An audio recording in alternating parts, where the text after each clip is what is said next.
To my YouTube channel class bunk. आज मैं यहाँ पर आपके सामने एक और लेसन प्लान लेके आया हूँ मैं, जो कि इकोनॉमिक्स का है। ठीक है, इकोनॉमिक्स का बेरोजगारी और बेरोजगारी के कारण। तो सबसे पहले हम जनरल ऑब्जेक्टिव को देख लेते हैं कि जनरल ऑब्जेक्टिव क्या क्या रहते हैं। जनरल ऑब्जेक्टिव जब इकोनॉमिक्स का लेसन प्लान रीड करते हो आप, तो इकोनॉमिक्स का से बच्चों के बिहेवियर में क्या क्या चेंजेस आएंगे, वो सारे के सारे हमारे क्या रहते हैं, जनरल ऑब्जेक्टिव रहते हैं। तो आपके 9 या 10 रहेंगे आपके। ठीक है, इन जनरल ऑब्जेक्टिव को आप क्या कर सकते हो, ऊपर नीचे करके आप, ठीक है, कॉपी पेस्ट कर सकते हो, कोई इशू नहीं है। ठीक है, नेक्स्ट रहता है आपका स्पेसिफिक ऑब्जेक्टिव। स्पेसिफिक ऑब्जेक्टिव क्या रहते हैं आपके? स्पेसिफिक ऑब्जेक्टिव क्या रहते हैं, जो आप इकोनॉमिक्स के अंदर जो आप टॉपिक पढ़ाना चाह रहे हो, उस टॉपिक्स को जब आप पढ़ाने के बाद जो बच्चों में बिहेवियर में क्या क्या चेंजेस आएंगे, वो सारे के सारे क्या कहलाते हैं आपके स्पेसिफिक ऑब्जेक्टिव। तो स्पेसिफिक ऑब्जेक्टिव में जैसे नॉलेज है, अंडरस्टैंडिंग, एप्लीकेशन और स्किल है। ठीक है, नेक्स्ट रहेगा आपके पास इंस्ट्रक्शनल एड्स। इंस्ट्रक्शनल एड्स क्या रहती हैं आपके पास? इंस्ट्रक्शनल एड्स रहती हैं कि जब टीचर लेसन प्लान को डिलीवर करता है तो उसके पास शिक्षण सहायक सामग्री क्या क्या होनी चाहिए। तो सबसे पहले जैसे चाक है, श्यामपट्ट है, संकेतक है, डस्टर आदि, ये सबक क्या है कि टीचर के पास होना चाहिए, तभी वो क्या करेगा, अच्छे से लेसन प्लान को डिलीवर कर पाएगा।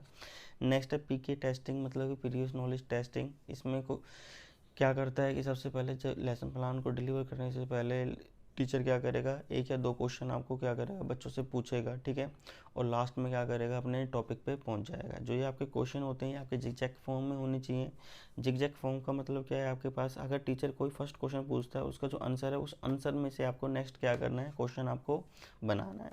तो यहाँ पर जो पीके टेस्टिंग में ज़्यादा क्वेश्चन नहीं पूछने आपको, 3 या 4 क्वेश्चन आपको पूछने हैं। तो मैंने यहाँ पर आपको 4 क्वेश्चन रखे हैं। ठीक है, 4। जो लास्ट का क्वेश्चन रहेगा वो आपका प्रॉब्लमेटिक रहेगा। प्रॉब्लमेटिक में आपको सबसे पहले आपको क्या करना है आपके पास, ठीक है, और जैसे प्रॉब्लमेटिक होगा, बच्चे इसका आंसर नहीं दे पाएंगे तो क्या करोगे आप, अपने जो भी आपका टॉपिक है उसको आप अनाउंस करोगे आप। तो बच्चों को जैसे अनाउंस करोगे, बच्चों आज हम बेरोजगारी और उसके कारणों के बारे में क्या करेंगे, अध्ययन करेंगे। यहाँ से आप क्या करोगे, आप पढ़ाना स्टार्ट करोगे प्रेजेंटेशन में। यहाँ पर आप क्या करोगे, टीचिंग पॉइंट्स हैं, पीपल टीचर एक्टिविटी है, स्टूडेंट एक्टिविटी है, और लास्ट में क्या रहेगा आपके पास, चाक बोर्ड वर्क रहेगा। तो सबसे पहले बेरोजगारी के अर्थ के बारे में बताओगे आप, बेरोजगारी के प्रकार के बारे में बताओगे। तो बेरोजगारी प्रकारों के बारे में जैसे कि सबसे पहले क्या क्या रखा है, बेरोजगारी ग्रामीण बेरोजगारी है, शहरी बेरोजगारी है। ठीक है, स्टूडेंट एक्टिविटी में क्या करना है आपको, स्टूडेंट एक्टिविटी में क्या करोगे, जो भी आपने श्यामपट्ट जो क्या कर रखा है, सबसे पहले ध्यानपूर्वक सुन रहे हैं। ठीक है, और देख रहे हैं, फिर छात्र श्यामपट्ट पर ध्यानपूर्वक देख रहे हैं और अपनी कॉपी में लिख रहे हैं। ठीक है, ये सब आपको इन शब्दावली का यूज़ करना है। यहाँ पर मैंने चाक बोर्ड वर्क है ये मेरा। ठीक है, बेरोजगारी के कारण है, और बेरोजगारी के जो भी कारण है वो मैंने क्या करें हैं, चार्ट पे दिखाए हैं। अब बेरोजगारी के कारणों के बारे में आप बताओगे बच्चों को, जैसे जनसंख्या वृद्धि है, धीमा आर्थिक विकास है, लघु कठोर उद्योग है, सिंचाई सुविधा है, श्रमिकों की गतिहीनता है। यहाँ पर स्कूल एक्टिविटी में आपके स्टूडेंट एक्टिविटी में क्या होगा, आपके पास चार्ट वगैरह वगैरह को दिखा रहे हो आप। तो ये मैंने चार्ट की जगह क्या होता है, आपका मिनीचर होता है। ठीक है, जो लेसन प्लान डायरी में आपको क्या है कि जो चार्ट का जो छोटा रूप होता है उसको क्या करते हैं हम, मिनीचर के रूप में बना के हम लेसन प्लान डायरी में चिपकाते हैं कि हमारा जो चार्ट रहेगा वो आपका इस टाइप का रहेगा। ठीक है, और लास्ट में आपको क्या करना है, एक क्वेश्चन आपको ज़रूर बच्चों से पूछना है, ताकि जो भी आपने पढ़ा है और वो जो भी आपने क्लास में पढ़ा है उस तो बच्चे उसका आंसर दे पा रहे हैं या नहीं दे पा रहे हैं। तो उससे क्या है कि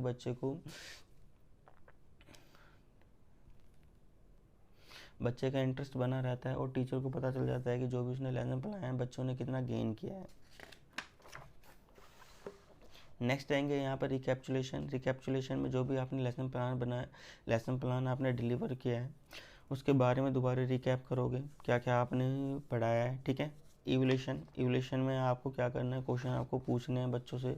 इवोल्यूशन करने के लिए आपके MCQ हो सकते हैं, ट्रू फॉल्स हो सकते हैं, फिलिंग द ब्लैंक्स हो सकते हैं आपके ये।